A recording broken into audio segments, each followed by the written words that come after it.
Good morning. I'm going to use this over here because I don't want to be over there in the corner. So I'm Reverend Lonnie Vanderslice, and I have an alternative ministry in Kansas City called Unity of Spirit. And I am so delighted to be here today. I really, really enjoy visiting all the various Unity communities because although everybody's different and every church has its own flavor, we're all the same, you know, and we have this energy and this resonance that is just so welcoming and open and uplifting that it's always a joy to be in a new community. So thank you for the invitation to be here today. So the two things. One is today's topic is around social activism. And I'll explain what that is as I get into it. And the second thing is after the service today, we're going to have a roundtable discussion downstairs to talk more about that, because social activism is not something that happens just as a church or as an individual. It can also happen in the secular community, and we have some ideas and some things to share with you about that. So we will. So the title of the talk today was Give Someone a Fish. And that comes, of course, from the saying you've probably all heard, which is, give a man a fish and he'll eat for the day. Teach him to fish and he'll eat for a lifetime. And I can remember the first time that I saw that, the first time that I heard that, I was a teenager. And I thought, wow, you know, something about that resonated, that this is truth. And so I didn't think much more about it until later on, actually a few years ago when I was in school. And I'm thinking, well, what's the difference? Give them a fish, teach them to fish. You know, on the material layer, you're giving somebody something or you're imparting wisdom or knowledge. But underneath that is a call to grow. If you're following any kind of a spiritual path, you're called to grow. And that includes growing in giving, in the way that we give in the world. You know, in the Christian communities, we call it charity. In Islam, it's called zakat. In Sikhism, it's called seva. In Buddhism, Hinduism, Jainism, it's called dana. And in 12 steps, it's called service. So it doesn't matter which path you pick, we're called to grow in how we give back to the world. And so in Give a Man a Fish, that's just a very simple, here, you know, giving them something. But there's multiple layers between those two, between giving somebody something and teaching them to be self-sufficient. There's a continuum, and this was outlined in the 12th century, believe it or not, by a Jewish mystic named Maimonides. And he says that there are 8 levels in growing.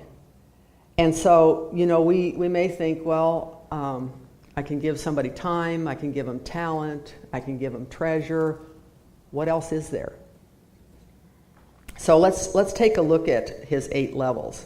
And I know that when I first saw these 8 levels, I wondered where I was on the scale, because I thought, well, it's kind of like a ladder, you know, that I start at the lowest end and I end up at the highest end. But what I have found for me is it depends on the circumstances around it, where I land. So the lowest level are the donations that are given grudgingly. I don't really want to do it, but I feel like I have to. You know, oh, all right, I'll write a check. Oh, fine, come pick me up at 9 o'clock.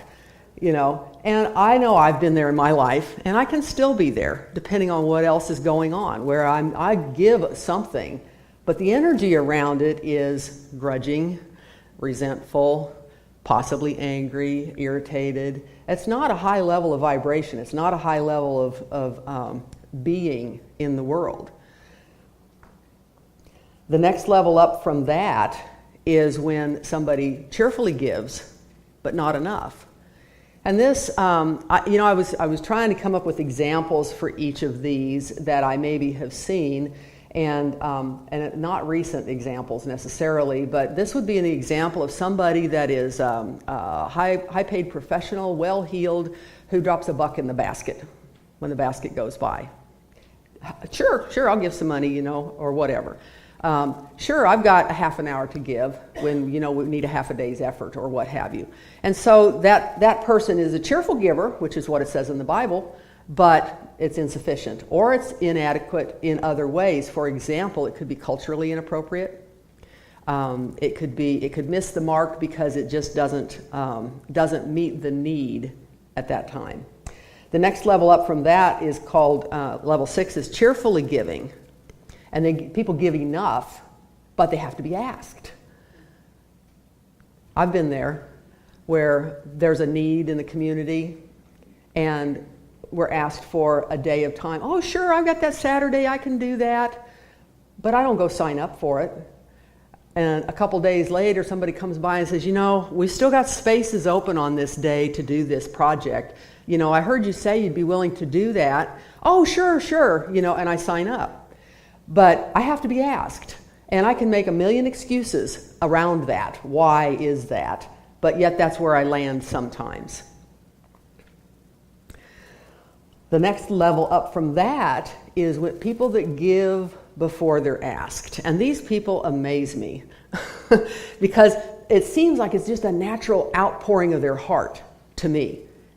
They just, somebody appears to be needing something and they're right there. They're not even asked and they're there with a solution. Maybe they're carrying an extra jacket around in their car. It's like they're just looking for an opportunity to give to somebody or to be of service. And they give the jacket away to a homeless person. Or they carry water with them to give bottles of water away on the corner.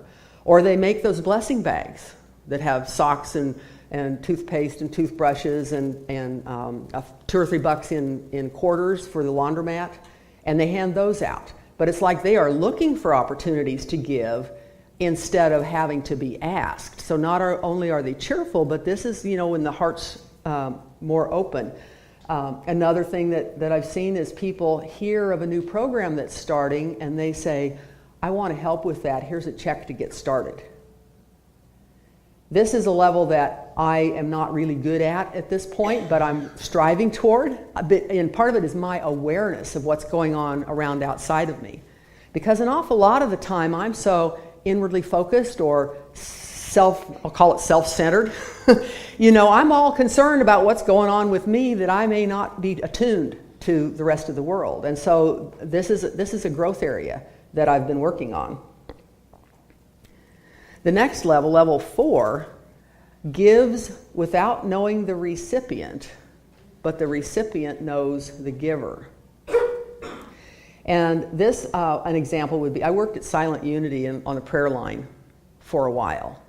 We don't know who's on the other end of that telephone when they call in, but they know us, and we have regular callers.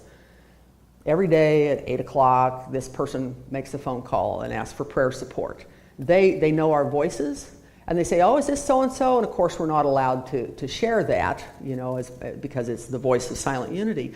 But they get to know the personality of the person that answers the phone. They know us, but we don't know them.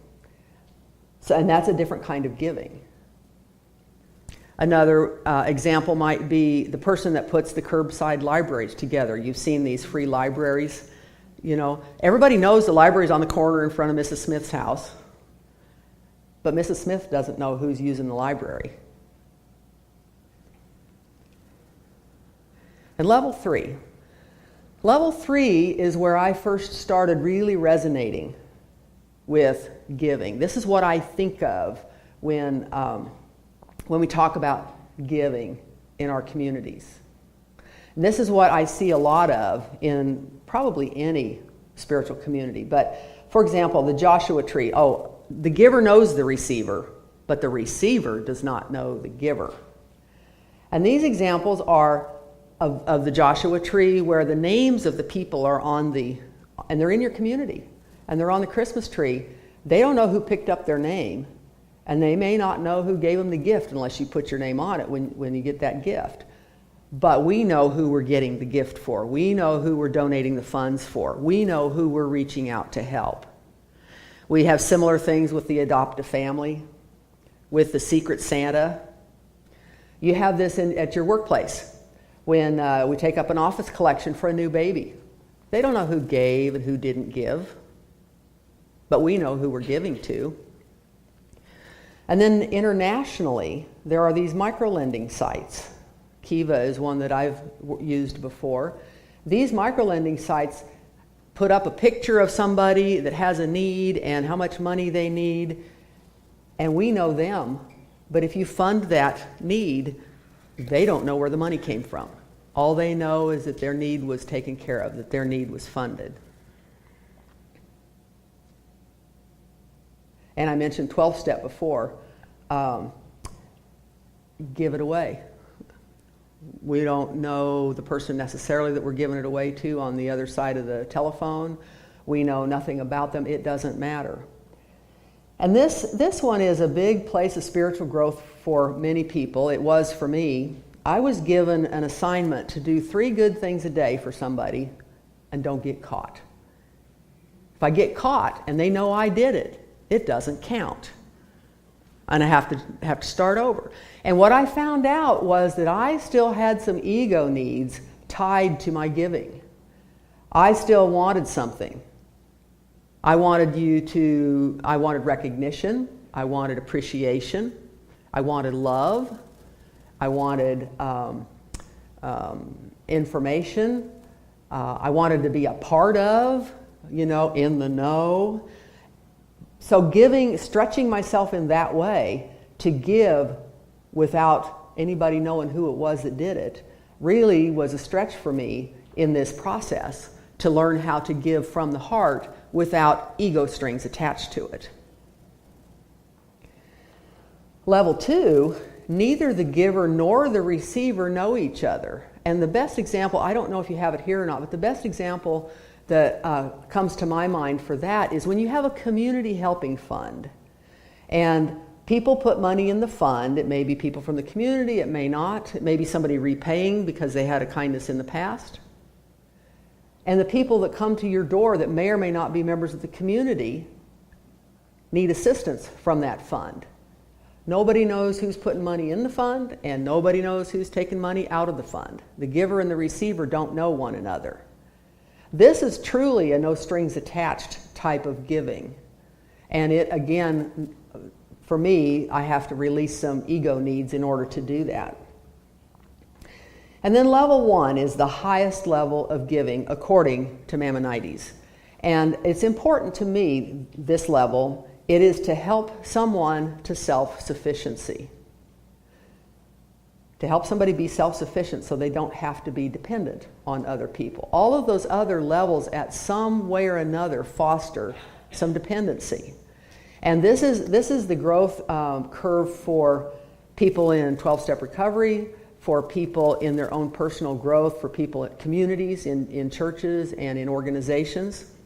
And this is the need, this is the level that correlates with teach them to fish.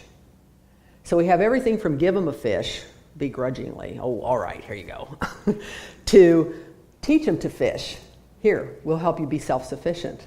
And there's all these layers in between. And those understanding that gave me points of where I could learn to grow and how I could practice that.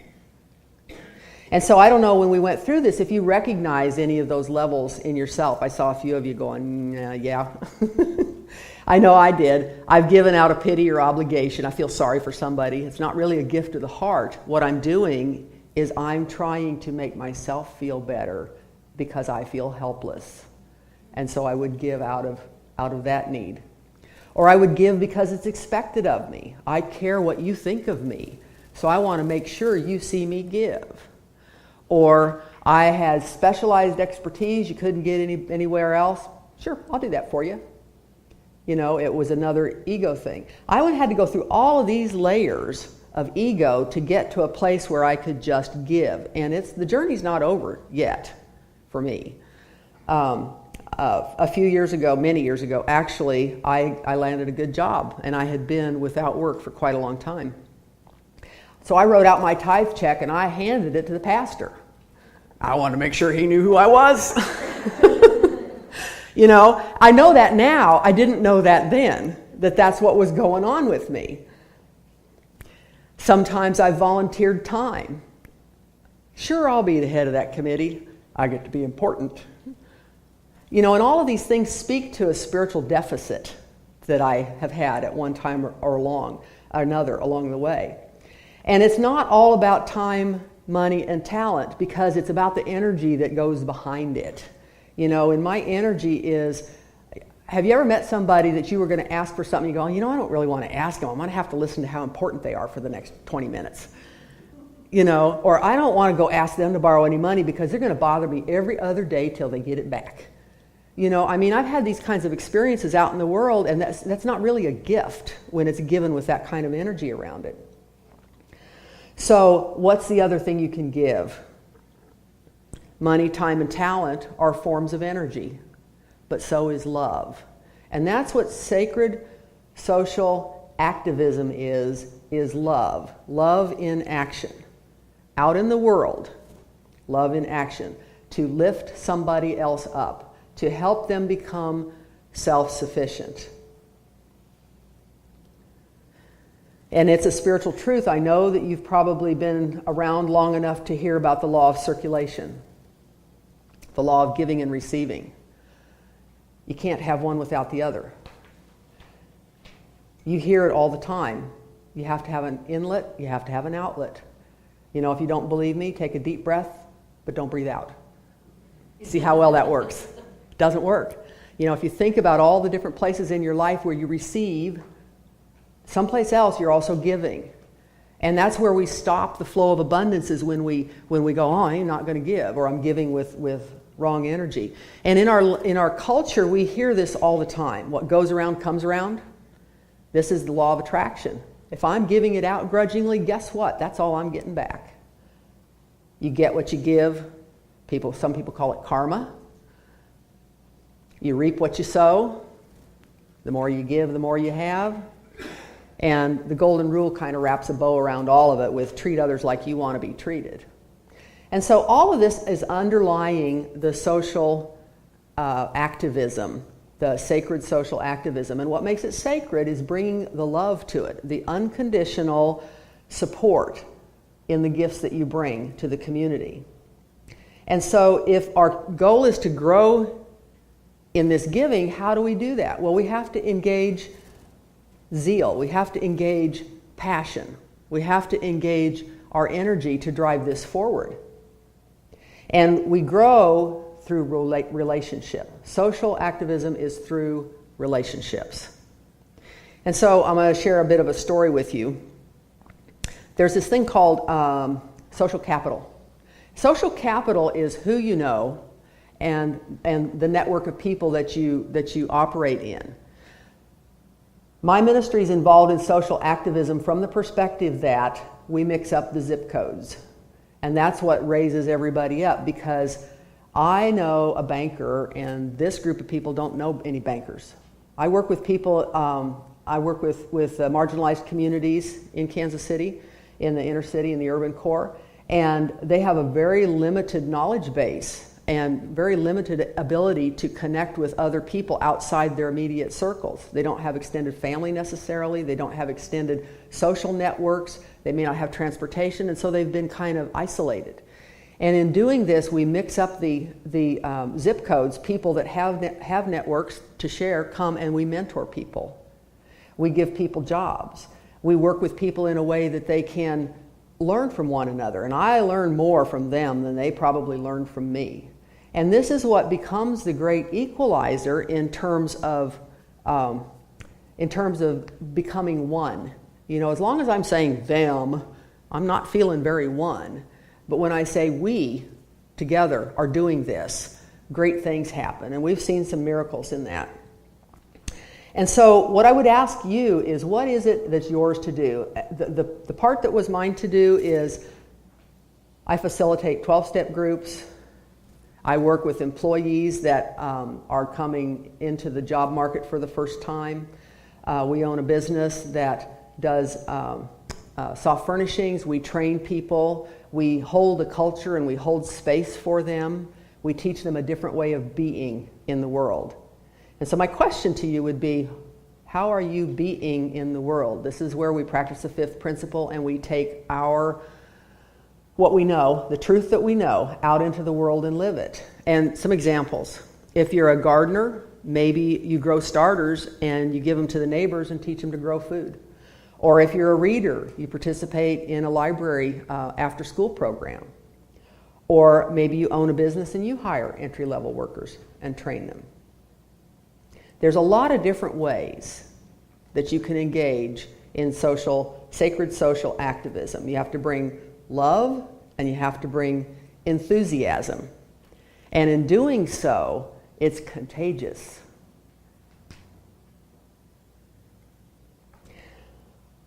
So when we go down to the workshop after, we're going to talk about our business and what we're doing there, because we bring this into the business.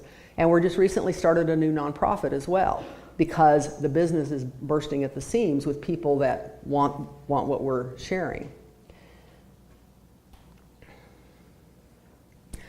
So when you're out in the secular world, the sacred social activism looks like mentoring, friendship, equality, partnering, listening, and not judging. There are some times that somebody will say something to me and I'm thinking, oh, I wouldn't do it that way. But I don't tell them that, because it's their path and their walk. And my job is to be their friend. And that's really the level where change occurs. So what is your passion? What calls to your heart? Because if it's not calling to your heart, signing up on another list is just another task, another something else you got to work into your schedule, another obligation.